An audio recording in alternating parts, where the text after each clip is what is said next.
ನಮಸ್ಕಾರ. ನಮ್ಮದು ಕೊಪ್ಪಳ ತಾಲೂಕು ನೀರ್ಲಿಗಿ ಗ್ರಾಮ.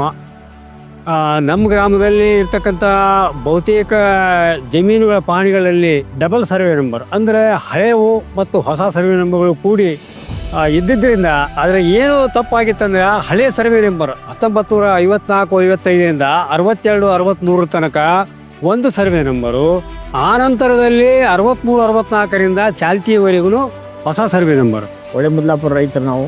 ಇಲ್ಲಿ ಸುಮಾರು 50 ವರ್ಷದಿಂದ ಡಬಲ್ ಮತ್ತು 3-4 ಈ ರೀತಿ ಸರ್ವೆ ನಂಬರ್ಗಳು ಒಂದೇ ಪಾಣಿಯಲ್ಲಿ ಬರುತ್ತಿದ್ದು, ಸದರಿ ಭೂಮಿ ನಾವು ಯಾವುದೇ ವ್ಯವಹಾರ ಮಾಡೋಕ್ಕೆ ಬರ್ತಿದ್ದಿಲ್ಲ. ಈಗ ಸಮಸ್ಯೆ, ಲೋನ್ ತಗೋಕ್ಕಾಗಲ್ಲ, ಕೊಡೋಕ್ಕಾಗಲ್ಲ, ಮುಂದಿರುತ್ತೆ ಏನೇನೋ ಸಮಸ್ಯೆ ಇರ್ತಾರೆ ರೈತರು, ಅದು ಆಗ್ತಾ ಇಲ್ಲ. ಈಗ ಡಬಲ್ ಸರ್ವೆ ನಂಬರ್ ಇದ್ದಿಂದೆ ನಮ್ಮ ಅಣ್ಣ ತಮ್ಮರು ಆಗಲಿ, ಯಾವಾಗ ಮಾರಾಟ ಮಾಡೋದಾಗಲಿ, ಯಾವಾಗಲೂ ಆಸ್ತಿಯನ್ನು ವಿಭಾಗ ಮಾಡ್ಕೊಳಕ್ಕೆ ಭಾಳ ತೊಂದರೆ ಹಾಕಿಸ್ತಾರೆ. ನಾವು ಸರ್ವೆ ಹಾಕಿದ್ನಪ್ಪ ಅಂದ್ರೆ ಮೊದಲ